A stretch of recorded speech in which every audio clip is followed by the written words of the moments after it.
Putin ಅವರ ಭಾರತ ಭೇಟಿಯ ಹಿಂದಿನ ಲೆಕ್ಕಾಚಾರಗಳು ಏನೇನು?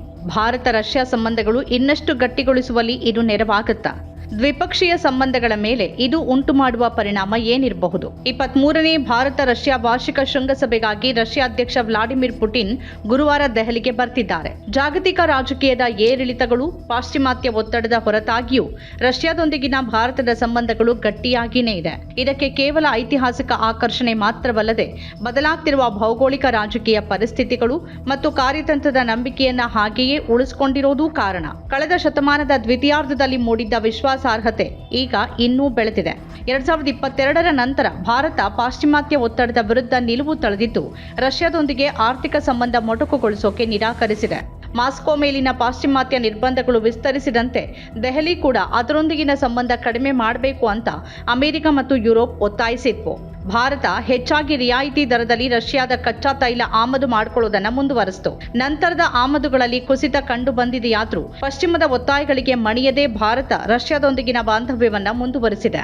ಆದರೂ ದ್ವಿಪಕ್ಷೀಯ ಆರ್ಥಿಕ ಸಂಬಂಧಗಳಲ್ಲಿ 2022ರಿಂದ ಸವಾಲುಗಳು ತಲೆದೋರಿವೆ. ಪಾಶ್ಚಿಮಾತ್ಯ ನಿರ್ಬಂಧಗಳು ಹೆಚ್ಚಿದಂತೆ ವಿಸ್ತರಿಸಿದಂತೆ ಇಂಡೋ ರಷ್ಯಾ ವ್ಯಾಪಾರವನ್ನು ಬೆಂಬಲಿಸುವ ಹಣಕಾಸು ಕಾರ್ಯವಿಧಾನಗಳು ಒತ್ತಡಕ್ಕೆ ಒಳಗಾದವು. ರಫ್ತುದಾರರಿಗೆ ಹಣ ಪಾವತಿ ವಿಳಂಬವಾಗತೊಡಗಿತು. ಎರಡೂ ಸರ್ಕಾರಗಳು ರೂಪಾಯಿ ರೂಬಲ್ ಇತ್ಯರ್ಥ ನಿಯಮಗಳ ಮೂಲಕ ಪರಿಸ್ಥಿತಿಯನ್ನ ಸುರಳಿತವಾಗಿಸೋಕೆ ಬಯಸುತ್ತೆ. ಇತ್ತೀಚಿನ ಮಾಧ್ಯಮ ವರದಿ ಪ್ರಕಾರ ಅಂತಹ ಒಂದು ಮಾರ್ಗ ರೂಪೇ ಮಿರ್ ಎನ್ನಲಾಗಿದೆ. ಇದು ಅನುಷ್ಠಾನಗೊಂಡ್ರೆ ಭಾರತದ ರೂಪೇ ವ್ಯವಸ್ಥೆಯನ್ನ ರಷ್ಯಾದ ಮಿರ್ ನೆಟ್ವರ್ಕ್ನೊಂದಿಗೆ ಸಂಪರ್ಕಿಸುತ್ತೆ. ಇದು ಕೇವಲ ದೊಡ್ಡ ವ್ಯಾಪಾರ ಹರಿವುಗಳಿಗೆ ಮಾತ್ರವಲ್ಲದೆ ಸಣ್ಣ ವ್ಯವಹಾರಗಳು, ವಿದ್ಯಾರ್ಥಿಗಳು ಮತ್ತು ಪ್ರವಾಸಿಗರಿಗೂ ಪ್ರಯೋಜನ ನೀಡುತ್ತೆ ಅಂತ ಹೇಳಲಾಗಿದೆ. ಎರಡೂ ದೇಶಗಳು ದ್ವಿಪಕ್ಷೀಯ ಮಾತುಕತೆಗಳಲ್ಲಿ ಹೊರಗಿನ ಅನಿಶ್ಚಿತತೆಗಳ ವಿರುದ್ಧ ಇಂತಹ ಭದ್ರ ವ್ಯವಸ್ಥೆ ನಿರ್ಮಿಸಲು ನೋಡುತ್ತೆ. ರಕ್ಷಣಾ ಸಹಕಾರ ಭಾರತ ರಷ್ಯಾ ಸಂಬಂಧಗಳ ಮೂಲವಾಗಿದೆ. ಕಳೆದ 2 ದಶಕಗಳಲ್ಲಿ ಭಾರತ ತನ್ನ ಶಸ್ತ್ರಾಸ್ತ್ರಗಳನ್ನು ಫ್ರಾನ್ಸ್, ಅಮೆರಿಕ, ಇಸ್ರೇಲ್ ಮತ್ತು ದಕ್ಷಿಣ ಕೊರಿಯಾದಿಂದ ತರಿಸಿಕೊಳ್ಳುವುದನ್ನು ಹೆಚ್ಚಿಸಿದೆ ಮತ್ತು ತನ್ನ ದೇಶೀಯ ರಕ್ಷಣಾ ಉದ್ಯಮವನ್ನೂ ಕೂಡ ನಿರ್ಮಿಸುತ್ತಾ ಇದೆ. ಆದರೂ ರಷ್ಯಾ ಹಲವಾರು ಪ್ರಮುಖ ಖರೀದಿಗಳ ಕೇಂದ್ರವಾಗಿದೆ. S-400 ಅಂತಹ ಒಂದಾಗಿದ್ದು ವಿಮಾನಗಳು, ಡ್ರೋನ್ಗಳು ಮತ್ತು ಕೆಲವು ಕ್ಷಿಪಣಿಗಳನ್ನು ಪತ್ತೆ ಹಚ್ಚೋಕೆ ಮತ್ತು ಪ್ರತಿಬಂಧಿಸಲು ವಿನ್ಯಾಸಗೊಳಿಸಲಾದ ಕ್ಷಿಪಣಿ ವ್ಯವಸ್ಥೆಯಾಗಿದೆ. ಶೃಂಗಸಭೆಯ ಸಮಯದಲ್ಲಿ ಭಾರತ ಹೊಸ ಆದೇಶಗಳನ್ನು ಪ್ರಕಟ ಮಾಡುತ್ತಾ ಅನ್ನೋದು ಸ್ಪಷ್ಟವಾಗಿಲ್ಲ.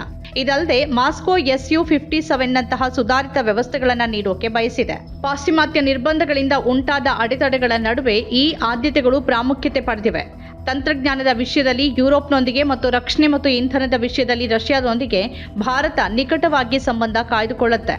ರಕ್ಷಣೆಯ ಆಚೆಗೆ ಭಾರತ ರಷ್ಯಾ ಆರ್ಥಿಕ ಸಂಬಂಧಗಳು ಮರು ಸಮತೋಲನದ ಹಂತ ಮುಟ್ಟಿವೆ. ರಷ್ಯಾದಿಂದ ಭಾರತದ ಆಮದುಗಳು ತೀವ್ರವಾಗಿ ಏರಿದ್ದರೂ ಅದರ ರಫ್ತುಗಳು ಅಷ್ಟೇ ವೇಗದಲ್ಲಿಲ್ಲ.